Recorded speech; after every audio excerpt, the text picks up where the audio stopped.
Hi, it's Crispin Glover here. I'm just here. Yeah, I'm here. Oh, my hair's so long. Oh my God. I knew this would happen. Oh my God. Oh God. We're gonna talk about some of my movies. I can kick, you know, I can act. We're gonna see some of my movies today. I can act.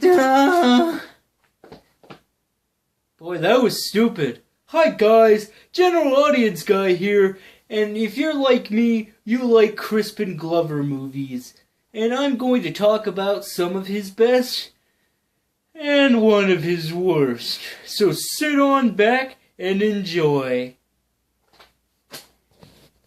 Hi, general audience guy here, and if you're like me, you enjoy turning on your light during the review. Kidding!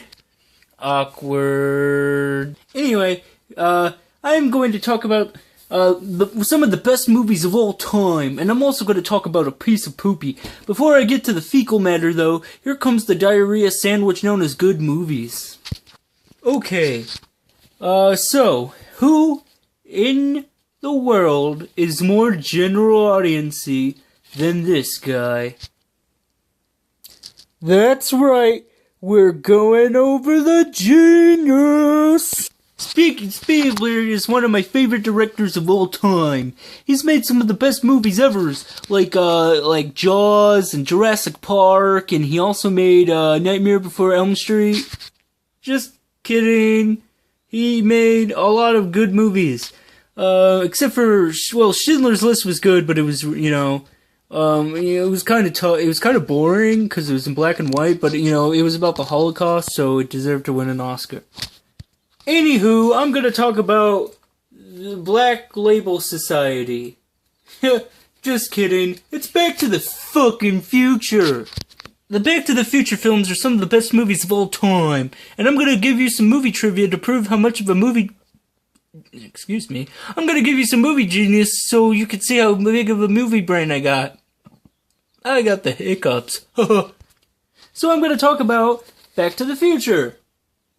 The Back to the Future trilogy stars Michael J. Fox and Christopher Lloyd as Doc Brown, everyone knows him, and Crispin Glover is the guy who's the dad in these movies. Now, a lot of people don't know that Robert Zemeckis directed these films, not Steven Spielberg. Robert Zemeckis made one of my favorite movies of all time. In fact, it might even be my favorite movie of all time, Forrest Gump. I mean, that movie's just flawless. There's nothing wrong with that film. It is not heartwarming goo. Anywho, and he also made Castaway, and he made Flight with Denzel Washington. So yeah, he's a great filmmaker, and he made Back to the Future. Back to the Future is one of those movies that you can a lot of people really love. Unless if you're like a neck-bearded hipster. And, it's a great movie. It's, it's full of fun and action and laughter and awesomeness, and it's very, very, very basic, so I can follow it easily. Up next is Back to the Future Part 2, which is the sequel to one of the best movies of all time. It's pretty much the same movie, except in the future, so I like it because it's familiar, and I enjoy that. Now Back to the Future Part 3. Back to the Future Part 3 was, the worst one? Look, I'm not saying it's bad or anything, but it's definitely the weakest of the three. And by weakest, I mean it's the one that's not the exact same movie, so, it makes me feel uncomfortable. So, that was my Back to the Future retrospective. Final thoughts, the whole series is great except for the third one. The third one's good, though, it's just not as good as the other two. What else? I was gonna review something else. It was probably forgettable. Probably bland. Probably boring. That's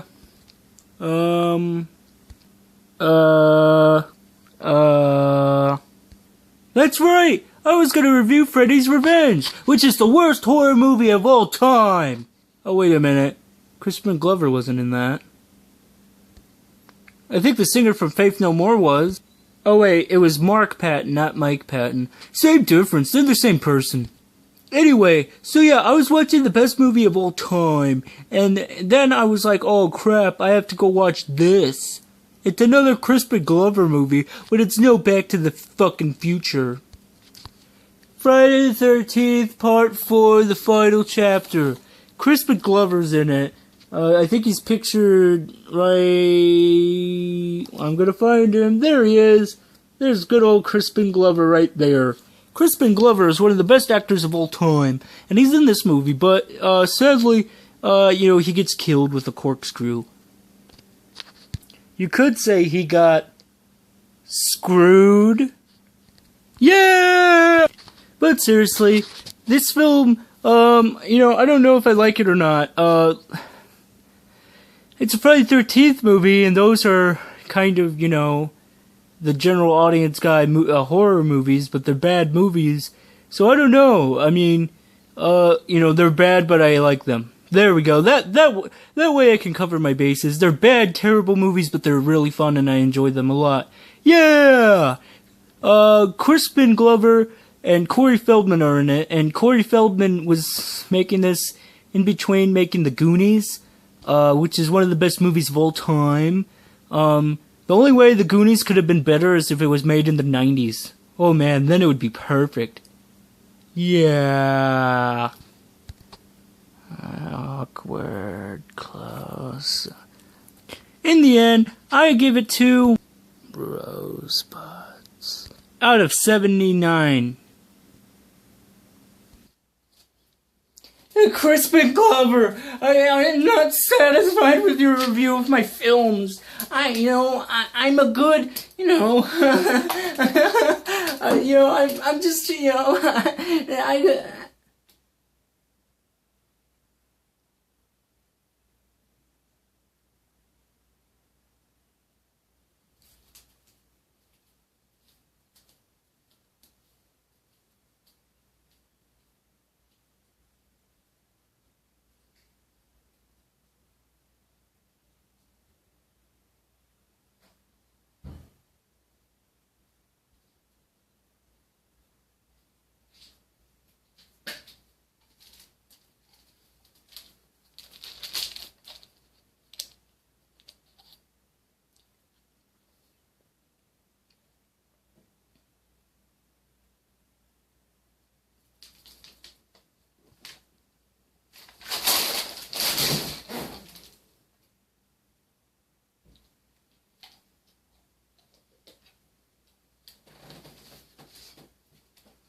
what the hell?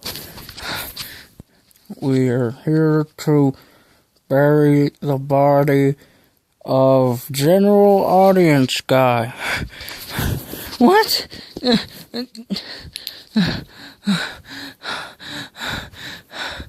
No!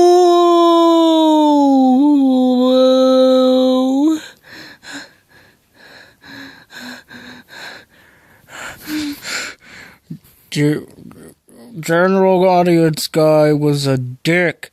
He was a stupid fucking character. No, I'm not. No, I wasn't. I gotta get out of this coffin. Jimmy Garcia, a.k.a. General Audience Guy, had a tiny dick. That's the worst part of this entire experience because she attacked my manhood. Oh!